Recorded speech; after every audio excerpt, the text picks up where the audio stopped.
Bonsoir, je suis défunt, le dauphin, toujours présent, jamais parti, constipé, au WC, pour vous raconter la suite des aventures extraordinaires de la jambière. La jambière, comme nous l'avons vu dans l'épisode précédent, était en train de manger. La jambière, dans sa quête de nourriture et de ripaille, décida spontanément d'effectuer la fabrication en cours du fameux gâteau. Le gâteau, comme vous vous en doutez sans doute, est constitué majoritairement de ce que la jambière préfère, c'est-à-dire de la nourriture. Alors là, c'est un arc qu'avait donné un squelette quand on... La jambière, dans sa quête de succès, utilisa l'arc d'un de ses ennemis, tombé au combat de la jambière, pour pouvoir effectuer la conception d'un distributeur qui lui permettra de débloquer un nouveau succès et de distribuer les baffes. Je vais essayer. La jambière décida aussi d'effectuer un coin poulet. C'est après avoir salué le poney merveilleux que la jambière décida d'abattre la forêt pour pouvoir la replanter, pour pouvoir la déforester.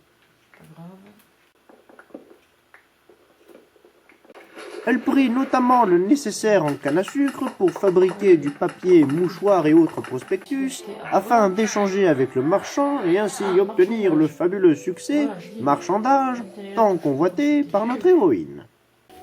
Et après avoir dit bonjour et au revoir au poney merveilleux, la jambière décida de s'engouffrer dans sa caverne, bien éclairée, pour pouvoir trouver ce qu'elle cherchait, les ennuis, ainsi que notamment le fameux diamant.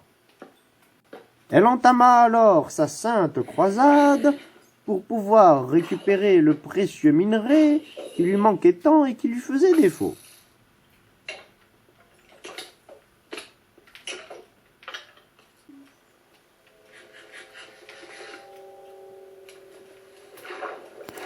C'est après avoir réussi l'exploit de retrouver l'endroit où elle était perdue, précédemment, que la jambière s'est dit qu'elle allait faire mieux que son elle du passé. Elle allait se perdre à un endroit totalement différent de l'endroit où elle s'était perdue précédemment.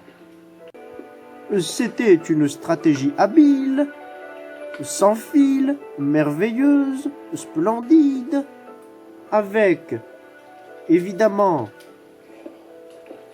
une inspiration rondement réussite par elle-même, que la jambière creusa, et que par moments décida de remonter. Elle était ravie du fait qu'elle savait qu'elle ne savait pas où elle allait. Pour pouvoir réussir dans sa mission, la jambière s'équipa notamment de divines lumières pour pouvoir divinement éclairer les lanternes de tous les ennemis qui oseraient l'attaquer et l'affronter.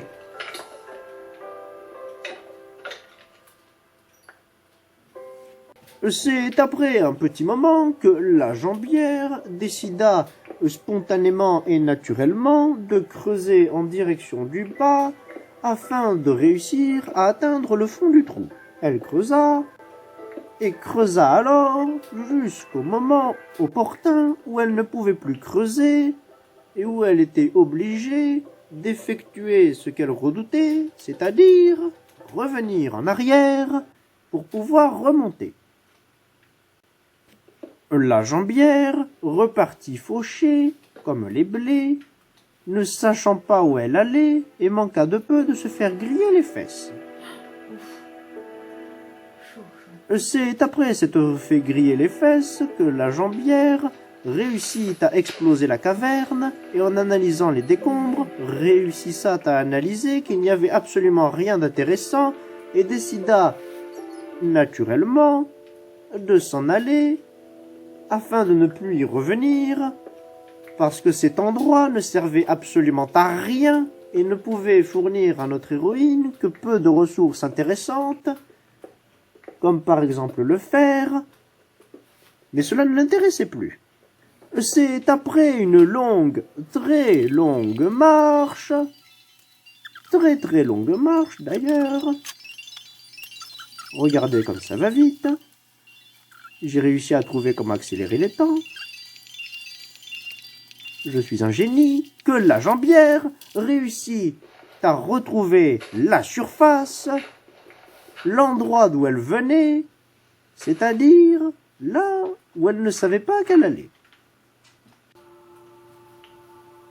Elle partit alors en expédition risquée pour réussir à trouver un endroit pour pouvoir y creuser une mine afin de miner ce qui l'intéressait, c'est-à-dire le diamant, chose que le rêvait, qu'elle idolâtrait, qu'elle réussissa à trouver du fer dans sa quête, fer qui l'amena naturellement à une caverne dont elle tomba dedans.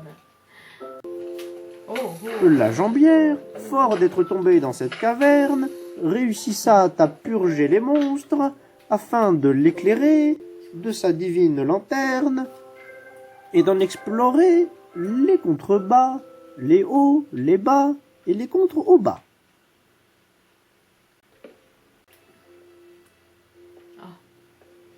C'est après s'être fait sauter le caisson que la jambière découvrit un endroit potentiellement intéressant et réussissa à rater en essayant d'y aller. Elle alla donc planter une lumière pour s'éclairer sa lanterne et réussissa à trouver le bon chemin pour s'écraser dans l'endroit où elle voulait aller, là où elle pourrait trouver ce qu'elle cherchait. Et elle trouva naturellement ce dont elle n'était pas venue chercher, elle trouva de l'or.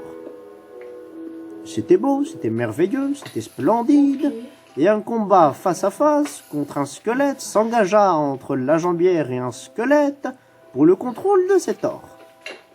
C'était épique, c'était merveilleux, les livres d'histoire s'en souviennent, et même la chauve-souris dans le beffroi n'en revenait pas et désirait la jambière.